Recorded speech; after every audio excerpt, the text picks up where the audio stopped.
On va s'arrêter pour le standard. On va accueillir celle qui nous fait le plaisir de nous accompagner le temps de quelques conseils, quelques outils qu'elle vous donne au quotidien.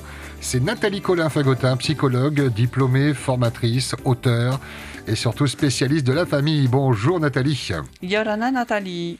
Bonjour. La cohabitation entre la jeunesse, je vais dire la vieillesse, non, et les matayapos, c'était le sujet que je vous recommande d'aller revisionner sur familypsy.com. Je crois que vous les partagez également sur votre page Facebook, Nathalie.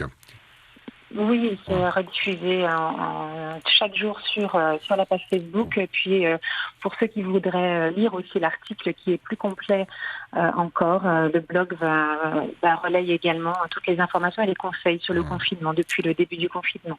Ce matin, Nathalie, conseil pour les parents qui stressent à encadrer ce temps de travail scolaire. Hier, les enfants ont fait leur rentrée compliquée, mais j'ai confiance en vous. Je sais que vous allez nous aider ce matin, aider ces parents qui découvrent un petit peu un univers qui n'est pas forcément commun, le leur en tout cas.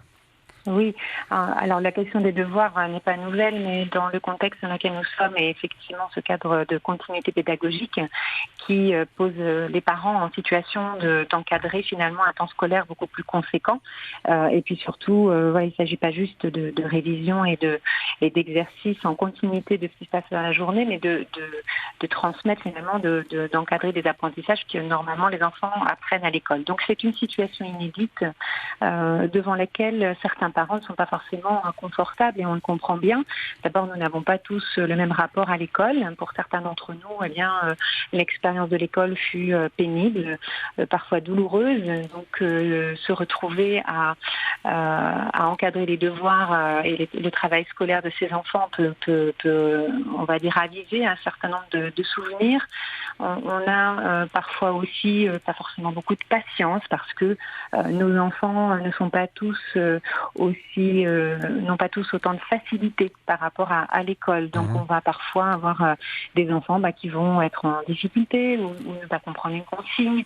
Bref, une situation où très rapidement le stress peut monter, parfois les tensions également, on s'énerve et puis finalement ça devient un temps pénible alors pour l'enfant ou l'adolescent et le parent également. Oui, donc on voit que c'est compliqué. On peut parler aussi de dévalorisation quand un parent a un petit peu décroché. On sait que les méthodes également ont évolué dans le milieu scolaire. Il peut y avoir une sensation de dévalorisation de la part des parents, de se sentir nul, pour prendre un mot fort.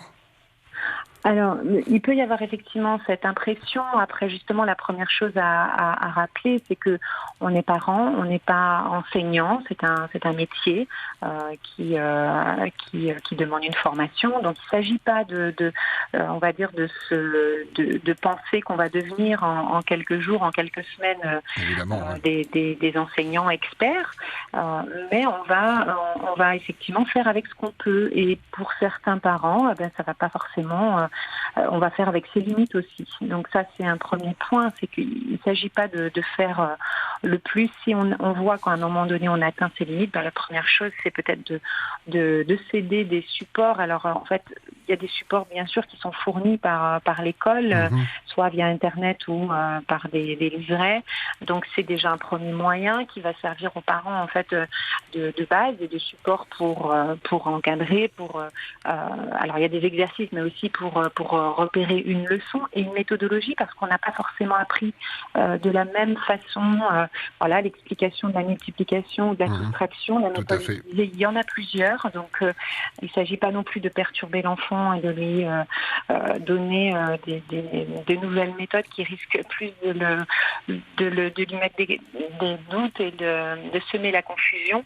Il s'agit plus d'être dans la continuité de ce qui se passe à l'école. Donc par exemple, quand on n'y arrive pas, on va utiliser d'autres supports. Il y a aussi des sites, je mettrai d'ailleurs les ressources sur le blog et sur la page Facebook, mais Il y a des ressources qui existent pour les parents, notamment sur Internet. Un certain nombre d'outils sont proposés pour soutenir en fait les parents dans cette tâche un peu difficile. On peut demander également, alors les professeurs, instituteurs se sont montrés disponibles, même si pour eux c'était nouveau, mais se sont rendus disponibles. On peut appeler le professeur, demander des conseils également de la façon dont il fait. Mais comme vous dites, les parents ne vont pas remplacer en très peu de temps de formation un instituteur. Le but est de laisser toujours en exercice le cerveau et que les neurones soient toujours un petit peu en train d'acquérir ou de réviser pour ne pas que ça soit ligne morte, quoi, que ce soit que ça peine. Oui. Oui, alors j'ai compris effectivement que suivant les écoles, les modalités qui étaient proposées aux parents étaient un peu variables, mais dans la plupart des cas, les enseignants peuvent se rendre disponibles, de ce que j'en ai compris, alors soit par téléphone ou bien via une adresse email. Ce qui est important effectivement, c'est qu'il y ait ce référent qui est toujours l'enseignant, qui continue à être le référent de l'enfant, bien sûr, puisque on n'est pas dans la rupture complètement avec l'école. Et ça peut être une ressource qui peut permettre aux parents de poser ces questions ou d'avoir un petit conseil par rapport à un exercice ou une explication. Le but de toute façon, c'est de ne pas faire de ce temps un temps pénible et de ne pas se braquer. Parce que si l'enfant se braque, si le parent se braque, chaque temps qui peut durer quelques heures, dans certains cas, alors je pense notamment aux lycéens par exemple, qui auront, alors probablement vis-à-vis de la fin de l'année, les modalités vont évoluer, mais le temps de travail personnel est très conséquent, donc ça va demander un certain nombre d'heures de travail par jour. Et tout cela a besoin de se dérouler dans une ambiance plutôt confinée, détendue. Oui, oui. Confinée et détendue. Alors, dans la mesure du possible, détendu. Et c'est pas simple, et c'est pas forcément simple. Alors, on va privilégier des paroles encourageantes plutôt que des paroles jugeantes. On va essayer de trouver, alors, plus l'enfant va grandir, en accord avec l'enfant, des modalités qui conviennent, une heure aussi dans la journée qui convient, d'établir, on l'a déjà dit, un temps, donc une certaine routine, par exemple, commencer à heure à peu près régulière, chaque jour. Donc voilà. Les fameux repères qu'on doit mettre en place dès le début du confinement, il n'est pas trop tard, mais qu'il y ait ces petits repères pour rythmer la journée, que ce soit pour le travail ou le loisir, le plaisir. C'est d'autant plus vrai qu'effectivement avec cette rentrée scolaire, puisque du coup nous sommes sortis de la période de vacances, bien c'est d'autant plus important puisque le travail scolaire est plus conséquent. Et de toute façon, comme nous l'avions effectivement déjà énoncé, la routine et les repères temporels vont aider toute la famille à trouver son rythme et à limiter les tensions et les frustrations. Donc ça, c'est important. Et pour les plus jeunes qui travaillent bien souvent la mi-journée, c'est mieux de travailler le matin plutôt que l'après-midi ? Alors effectivement, on a des besoins différents et notamment la chronobiologie nous amène à constater qu'en fait on a des périodes dans le temps, notamment dans la journée, qui sont plus propices aux activités qui demandent par exemple de la concentration. C'est le cas pour les apprentissages scolaires.